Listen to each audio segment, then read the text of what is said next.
Coucou tout le monde! Donc aujourd'hui je vous retrouve dans une nouvelle vidéo. Ça fait très longtemps que je n'ai pas filmé une vidéo comme ça face cam.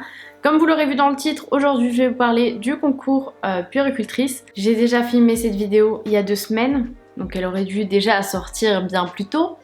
Mais bête comme je suis, j'ai supprimé les rushs sans faire exprès. Du coup bah me voilà partie pour la refilmer. Déjà je suis assoiffée. Je suis grave asséchée.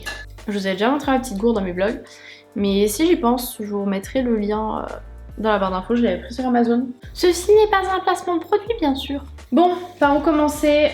Du coup, vu que j'ai déjà filmé cette vidéo, je me sens perturbée. Je déteste refilmer des vidéos, c'est pour ça que j'ai attendu plus d'1 semaine avant de la refilmer, parce que je déteste refilmer une vidéo proche, on va dire. Alors, si vous me suivez sur mon compte MyNiners, qui est donc mon 3e compte Instagram, qui d'ailleurs n'est pas connecté sur ce téléphone. Et bien tout simplement sur ce compte, dans les trucs en highlight, j'ai un truc qui s'appelle puer et pas puer. Et je vous ai répertorié mes 4 posts puisque j'ai passé 4 concours puéricultrices. Donc déjà reprenons depuis le début. J'ai été diplômée donc infirmière cet été, là au mois de juillet. Et j'ai décidé de faire la spécialisation infirmière puéricultrice, donc c'est-à-dire avec les bébés, les enfants, etc. Je n'avais plus de place sur ma carte mémoire. Infirmière puéricultrice, c'est quoi? C'est une infirmière qui est spécialisée auprès des bébés, des enfants, des ados, enfin voilà. Donc que ce soit en pédiatrie, en néonatologie, donc avec les prématurés, tout ça, en crèche, en PMI, voilà. En maternité aussi parfois, ça dépend les maternités. Donc ça c'est un projet pro que j'ai depuis même avant de commencer l'école d'infirmière. En fait j'ai fait l'école d'infirmière pour faire ça, clairement. Sauf que malheureusement pendant mes années difficiles, je n'ai pas pu aller dans des lieux de stage, de pédiatrie, etc. Ce n'est pas faute de l'avoir dit depuis ma première année, donc il y a eu 4 ans où ils auraient pu me mettre en stage en pédiatrie ou autre, mais non. Je pense que je ne parle pas français, voilà. Mais bref, c'est pas grave parce que j'ai quand même réussi à y aller, c'est le plus important. Du coup, je vais d'abord vous parler de comment j'ai révisé. Alors en fait, c'est un concours, donc on s'inscrit aux alentours de novembre à février, je crois. Vraiment si blanche avec cet éclairage, c'est horrible, le bronzage est parti loin, loin, loin. Donc voilà, on s'inscrit, vous devez payer bien sûr les frais d'inscription pour le concours, payer les enveloppes, les timbres, etc. Faire 10 000 papiers, c'est un peu chiant, mais bon, il le faut. Une fois que vous êtes inscrite, vous avez donc premièrement le concours écrit. Donc pour le concours écrit, vous avez des QCM, donc questions à choix multiples, des crocs, questions à réponse ouverte courte. Et vous avez également des tests psychotechniques, donc comme vous avez pour le concours d'école d'infirmière. Eh bien non, puisqu'il n'existe plus. Donc pour les tests psychotechniques, j'avais un livre, je l'ai pas là, il n'est pas ici, mais en gros un livre de tests psychotechniques, c'est j'ai réutilisé le même que j'avais utilisé pour mes concours d'infirmière. Les tests psychotechniques c'est toujours pareil, enfin vous n'êtes pas obligé d'acheter les livres spéciaux genre 2019 et tout. Ce qu'il faut c'est faire plusieurs différents pour un peu les connaître. Après franchement, il y en a que je ne connaissais pas et c'est pas grave, genre tant pis, il faut le faire sur le tas, faut le comprendre. Mais c'est plus facile et surtout vous serez plus rapide si vous en avez déjà fait pas mal, que vous êtes déjà entraîné. Parce que le temps de comprendre l'exercice, etc., ça prend déjà un petit peu de temps. Donc si vous connaissez déjà le style d'exercice et que vous avez la méthode, ce sera plus simple pour vous parce que généralement ils en mettent beaucoup pour que vous n'ayez pas le temps de tous les faire et pour faire une sorte de sélection en fait. En ce qui concerne du coup les QCM et les crocs, j'avais plusieurs petits livres. Donc le plus vieux c'est un Elsevier Masson, c'est les CPAM là, CPAM, je sais pas comment ça se dit. Bref, en gros celui-ci il est très vieux je pense, 2013, voilà. On voit qu'il est un peu vieux, je l'ai acheté à une fille sur Facebook, j'étais un peu deg parce qu'elle a pas précisé mais genre à l'intérieur, je sais pas si vous allez voir, mais genre il y a des couleurs et tout, il y a pas mal de trucs. Donc bon, c'est un peu chiant, mais voilà, faut essayer de le faire sans prendre en compte ce qui est écrit dessus. Donc voilà, les autres livres, je vais les vendre. Celui-ci, je pense que je le donnerai avec un. Enfin, je me vois pas vendre un truc avec plein de choses écrites dedans. Même si c'est pas de ma faute, parce que ce n'est pas moi qui l'ai fait, mais voilà.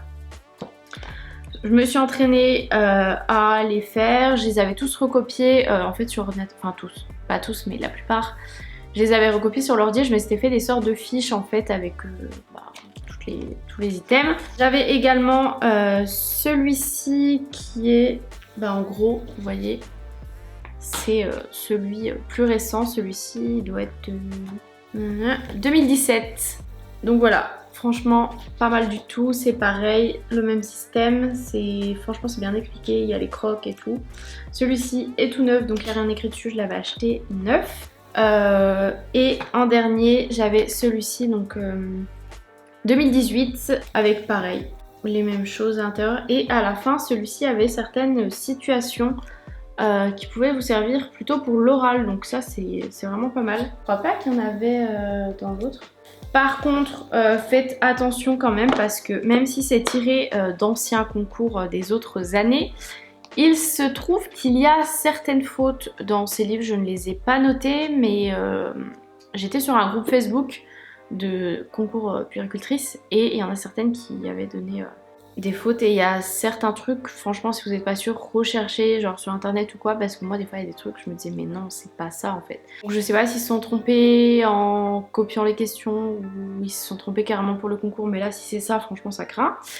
Mais voilà, faites quand même bien attention parce que même dans les livres il y a des fautes. Donc voilà, c'est comme ça que j'ai révisé mes écrits. Ensuite, une fois que vous avez réussi l'écrit, donc il faut avoir la moyenne, c'est sur 40 je crois entre les deux épreuves, enfin bref il faut avoir la moyenne. Une fois que vous avez réussi ça, vous êtes convoqué pour l'épreuve d'oral. Pour l'oral du coup ce que j'ai fait, j'ai pas énormément révisé, je vous avoue, je regardais un peu sur les applications, l'actualité, et j'avais emprunté dans la bibliothèque de mon IFSI les livres, les cahiers de la puéricultrice. Par contre je ne savais pas que en fait pour les sujets d'actualité, il s'arrêtait au mois de décembre, et moi j'ai lu les plus récents, donc j'avais lu genre janvier, février, mars, et en fait du coup j'ai un peu lu pour rien, donc au final l'oral j'avais pas vraiment révisé. Je vais vous dire un petit peu sur quoi j'étais tombée, je sais pas si j'avais tout noté. Donc le premier concours là que j'ai passé, donc c'est à Besançon, je vais essayer de retrouver. J'avais rien écrit pour l'oral.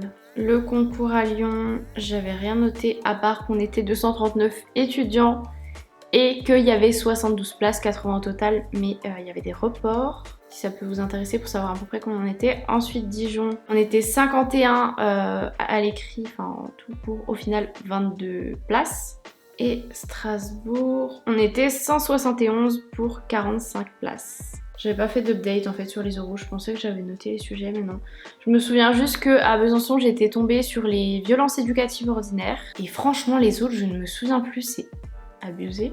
Et du coup avant de passer à l'oral, comme en fait vous avez le sujet mais il vous parle également,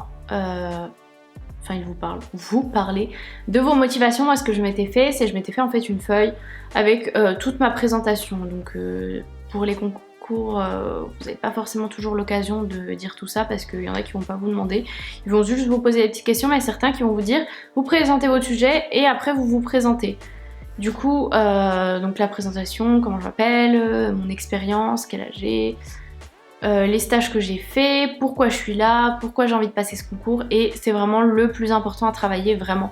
Genre même si le sujet vous inspire pas, même si vous parlez du sujet pendant 5 minutes, vraiment montrer que vous avez envie d'être là, montrer que genre c'est maintenant que vous voulez faire cette école et que c'est vraiment votre projet professionnel, et franchement c'est ça qui va tout changer quoi, genre c'est le plus important, c'est vraiment ce qu'ils vont prendre en compte, parce que vous n'êtes pas obligé de connaître, pas parce que vous allez aller en école d'infirmière puéricultrice que vous connaissez tous les sujets d'actualité ou tous les trucs comme ça. Bon c'est un plus, ça veut dire que vous vous intéressez, mais si le sujet vous inspire pas franchement, mais que vous avez des motivations en béton et que vous vous faites pas déstabiliser par les questions en disant bah ouais c'est vrai peut-être que je devrais pas passer le concours maintenant ou quoi, enfin vraiment montrer que vous avez envie d'être là et tout se passera bien. Bref, maintenant on va passer à mes notes. Bon vous savez où est-ce que je suis allée si vous me suivez. Pour ceux qui ne savent pas, on va laisser un petit peu de suspense. Et Dijon c'est par mail. Bon bah commençons par Dijon du coup. Alors pour Dijon, alors il y a certaines écoles qui vont vous mettre le total pour l'écrit et d'autres qui vont détailler. Donc pour les QCM Croc j'ai eu 10,40 sur 20. Pour les tests psychotechniques, j'ai eu 13,54 sur 20. Et pour l'oral, j'ai eu 12 sur 20. Ce qui m'a fait un total de 35,94 sur 60. Je reste dans la moyenne. Donc j'étais 19 sur liste complémentaire Et Dijon, franchement, la ville de Dijon, c'est pas très loin de Besançon, ok, mais c'est franchement pas du tout une ville qui m'attirait, je me voyais pas du tout y habiter. Je connais personne qui habite là-bas, genre vraiment c'était pas le top. Et en plus c'était l'école qui était la plus chère, je crois que c'était aux alentours de 8000 €. Genre payer 8000 € pour être à 1 heure de Besançon, dans une ville que je connais pas trop et qui m'emballe pas trop, non, du coup j'ai répondu que non, je ne voulais pas rester sur liste complémentaire. J'ai répondu ça bien sûr parce que je savais que j'étais prise dans une autre école, sinon j'aurais dit bah oui, tant pis. Donc les premiers résultats que j'ai eu en fait c'était de Besançon, donc à l'écrit, donc QCM Croc, j'ai eu 11,75 sur 20 pour les tests d'aptitude, donc test psycho, 11 sur 20, et à l'oral j'ai eu 9,5 sur 20. Franchement l'oral c'est, enfin genre le sujet j'ai bien aimé mais c'est pas très bien passé. Genre en gros la prof m'a fait comprendre que si je voulais aller en école de puéricultrice il fallait que je me fasse de l'expérience en pédiatrie, sachant que je n'avais aucune expérience, je me voyais pas vraiment travailler en pédiatrie alors que je ne connaissais rien. Et ben voilà, c'était en gros la prof qui s'occupe de la formation puéricultrice, donc bon voilà, du coup ça m'a un peu refroidi.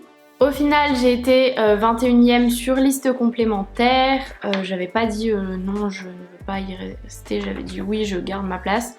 Et au final ils m'ont appelé genre une semaine avant la rentrée ou 2 semaines pour me dire oh bah du coup vous êtes prise sur liste principale, c'est-à-dire que tous les gens avant s'étaient enlevés. Donc en fait toute la liste s'était enlevée parce que je suis 21e sur liste complémentaire et ils prenaient une vingtaine de personnes, donc genre tout le monde est parti. Du coup limite à l'école il doit y avoir que des personnes sur liste complémentaire quoi. Ensuite on avait Strasbourg, ça devait être le deuxième résultat que j'ai eu je crois. Donc à l'écrit j'ai eu 23,75 sur 40, à l'oral j'ai eu 16,5 sur 20, je ne sais plus quel était mon sujet mais j'ai eu une bonne note du coup. Donc ça me fait un total de 40,25 sur 60 et du coup j'étais sur liste principale, donc c'était genre j'étais vraiment hyper contente parce que c'était vraiment l'école que je voulais. Elle était gratuite en poursuite d'études donc ça me faisait rien payer. Il y a Jade qui habite là-bas et voilà, franchement au début c'était mon choix, genre j'étais grave chaude, prête à aller sur Strasbourg, j'avais déjà fait des recherches d'appart et tout. Et au final les résultats de Lyon, 24,55 sur 40 à l'écrit, 17,75 sur 20 à l'oral, pareil je ne me souviens plus de mon sujet mais ça s'est bien passé. Je me souviens que c'était bien passé mais ouais, ma note franchement fière de moi. Ce qui me fait au total 42,30 sur 60. Donc j'ai été prise sur liste principale et finalement mon choix du coup s'est porté sur Lyon parce que Lyon c'est une ville que j'adore. Du coup Amélie finalement on s'était dit genre si je vais à Lyon du coup on fait une coloc ensemble. Et enfin si elle trouvait du travail ici, elle a trouvé du travail dans un service qu'elle voulait. Donc franchement c'était nickel. Bon il y avait les frais d'inscription de l'école à payer, 5400 €, c'est quand même pas négligeable. Mais au final niveau loyer je pense que avec l'appart qu'on a qui fait genre 65 mètres carrés, divisé par 2, le loyer, internet tout ça, bref je m'en sors mieux que si j'avais un appart à Strasbourg, ou alors il m'aurait fallu vraiment un truc minuscule pour payer moins cher. Mais ouais du coup j'ai choisi Lyon, donc me voilà à Lyon pour ceux qui demandaient mais pourquoi t'es en coloc, pourquoi tu restes pas à Besançon etc. Et bien me voilà ici à Lyon, voilà c'est cool. Et là ça fait plus d'1 mois que j'ai commencé la rentrée. Et voilà, je vous en dis pas plus parce que j'ai fait des petits vlogs et je pense que je vous ferai une vidéo update sur ma vie. Mais voilà pour cette vidéo, voilà comment j'ai révisé. En tout cas si jamais vous voulez aller en école d'infirmière puéricultrice, j'espère que cette vidéo sur le concours vous aura aidé. Je commence mon stage lundi, donc voilà. Je commence mon stage en néonate. J'ai trop hâte et en même temps j'appréhende un peu quand même hein, parce que je n'y connais rien. À part un peu ce qu'on a vu en cours et les connaissances que j'ai en dehors, mais sinon genre sur le terrain j'y connais pas grand chose. Donc voilà pour cette vidéo, j'espère qu'elle vous aura plu, qu'elle vous aura servi et je vous fais de très gros bisous et je vous dis à plus tard pour une prochaine vidéo.